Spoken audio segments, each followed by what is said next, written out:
い職人。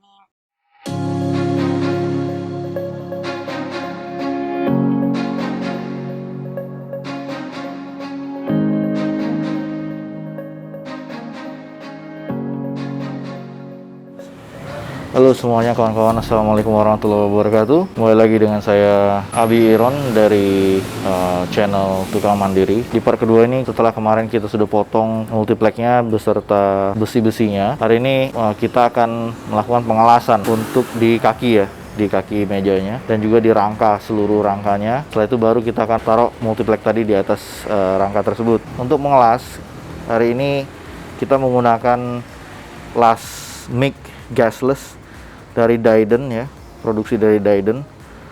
Ini kalau bahasa Jepangnya Daiden ini artinya raja api. Salah satu las mic gasless tanpa gas ya, yang sangat praktis untuk digunakan oleh pemula seperti saya. Las Daiden ini dengan kode MIGI 130, alat las yang sangat praktis karena Daiden ini kita tidak perlu repot lagi menggunakan elektroda, karena untuk las pemula yang menggunakan elektroda itu susah ya, apalagi dengan mengelas besi-besi dengan ketebalan yang tipis. Nah, itu membuat gampang sekali bolong bagi pemula yang belum biasa ngelas seperti saya ini.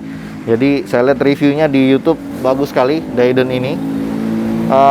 Daiden ini unik ya, jadi dia tidak menggunakan elektroda, tapi dia menggunakan kawat flux core, yang mana kawat tersebut kita masukkan di sini, bentuknya gulungan, kita masukkan di sini, jadi dia otomatis langsung keluar dari nozzle-nya ini ya. Jadi ya cukup praktis dan hasilnya juga bagus, terutama untuk pemula. Walaupun kalau saya sendiri, saya sudah coba, masih belum rapi guys, karena baru sekali saya pakai, masih brutul-brutul semuanya. Oke, Daiden ini bisa juga menggunakan las MMA, menggunakan elektroda. Jadi di dalamnya juga disediakan gagang MMA-nya untuk menjepit elektrodanya di sini. Tinggal dicolokkan seperti biasa di yang merah, dan untuk kawat masanya dicolok di bawah ya. Namun ketika Anda ingin menggunakan las mic-nya tanpa gas, Anda kembalikan colokan yang ini tadi.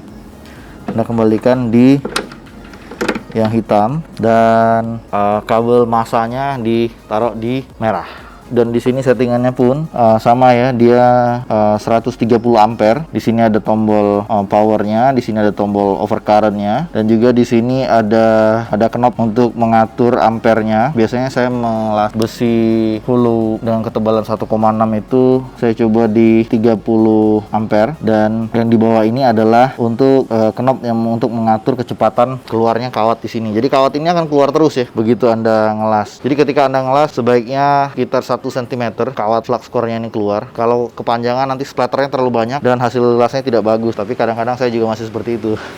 Oke, begitu saja mungkin. Oh ya, ngomong-ngomong masalah daya, las ini menggunakan daya listrik sekitar 1800 watt maksimal ya. Jadi kalau pengelasan panjang itu dia bisa sampai dengan 1800 daya yang digunakan. Tapi kalau pengelasan pendek, tak begitu, itu antara dengan ampere yang rendah seperti ini, 30 ampere itu hanya sekitar mungkin kisaran di 700-an. Kita akan las hasil potongan kita kemarin, potongan siku yang ternyata saya sendiri masih belum presisi menggunakan mesin cut off untuk memotong siku 45 derajat di besi hole tersebut. Jadi banyak yang renggang-renggang nih, banyak yang lebar-lebar nih jaraknya nih. Oke, kita lanjut terus, stay tune di sini, jangan lupa subscribe, dan ayo kita las.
Jadi begitulah hasil dari kita las ini. Satu kaki sudah kita las stack, tinggal kita rapikan Ini gara-gara pemotongan saya yang kurang presisi, jadi ada gap selebar ini ya, ada jarak selebar ini. Ini susah nih ngakalinya nih, jadi kalau mau dilas pun nggak akan bisa.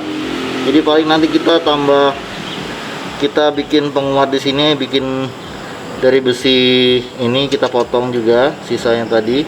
Kita bikin siku di sini ya, biar ada kekuatannya nanti. Resiko motong-motong tapi nggak ada pengetahuannya kayak saya, jadi beginilah. Jadi lebar-lebar semua nih guys. Jadi kita mau bikin lagi dulu penguatnya dulu ya. Kita bikin sikunya dulu. Jadi sekarang kita bikin dulu sikunya untuk sebagai support yang nanti kita las di siku-siku pertemuan yang renggang-renggang yang tadi.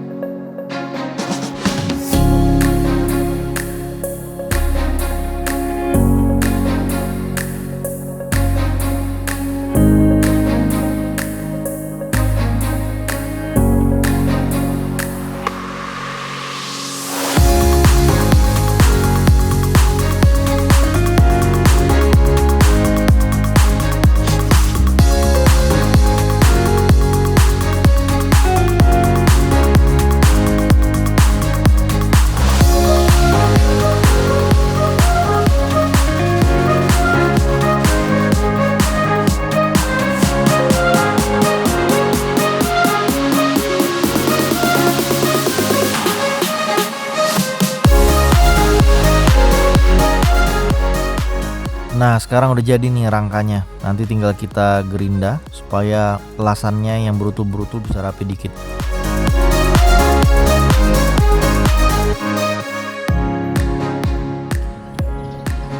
Sekarang yang perlu kita lakukan adalah melakukan gerinda ya, merapikan seluruh las-lasan yang semeruntulan ini.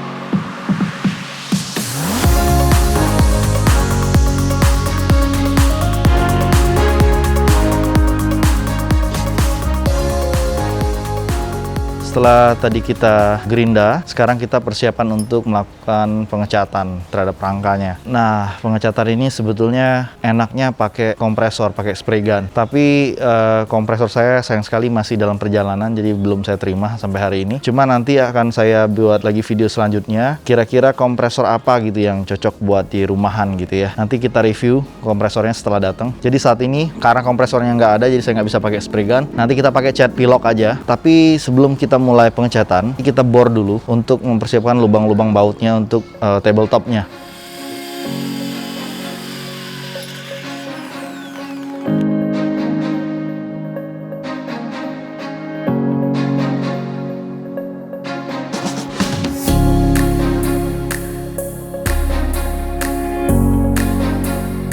Sebelum Anda menyemprot dengan cat berwarna hitam ini, ada bagusnya memang Anda menggunakan cat primer terlebih dahulu atau cat dasar. Bisa menggunakan pilok primer ataupun epoxy surfacer supaya cat tersebut akan lebih merekat dengan lebih baik, tahan goresan dan juga lebih awet.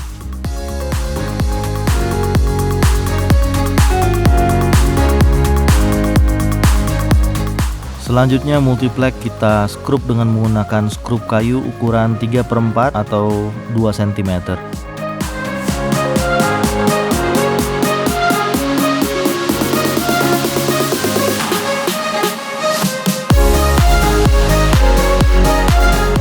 Oke, sekarang kita buat second layernya dengan menggunakan multiplek dengan ukuran yang sama, tapi luas penampangnya hanya setengah dari luas penampang di atas.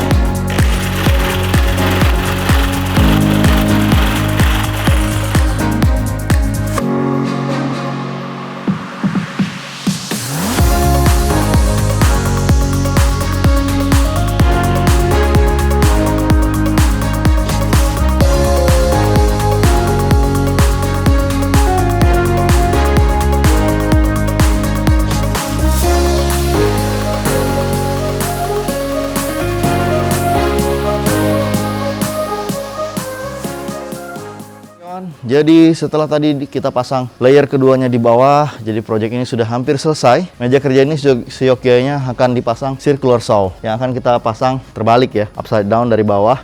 Tapi saya sempat browsing-browsing di internet, circular saw yang dipasang itu harus memiliki riving knife di belakang. Contohnya yang kayak gini nih guys.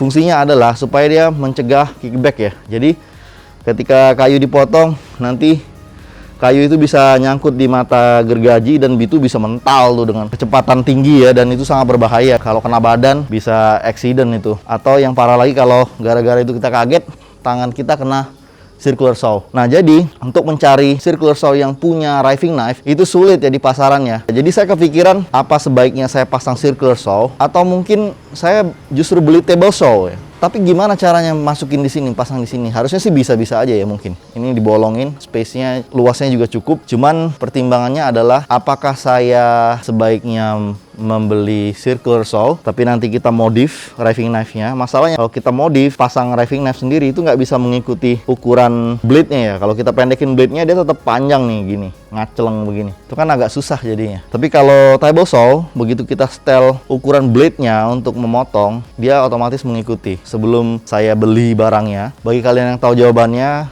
atau punya ide yang lebih baik lagi, kasih tahu jawabannya di bawah ya. Oke, nah sekarang aksesorisnya apa sih yang mau saya pasang? Circular saw di sini atau table saw di sini, dan juga ada trimmer di sini. Nanti kita bolongin di sini, kita pasang dari bawah semuanya. Kalau bisa kita juga pasang fence-nya, jadi mal-malan yang membantu biar bisa dikunci di sini dan di sana supaya bisa memotong dengan rapi ya. Dan yang pasti di bawah akan saya buat laci, sebetulnya kotak box aja sih untuk toolbox, dan stop kontak yang nempel di sini. Jadi kita tinggal colokin ke listrik, power tool semuanya kita colokin di sini dengan saklar emergency stopnya, supaya kalau ada apa-apa tinggal dipencet aja, itu aman. Oke.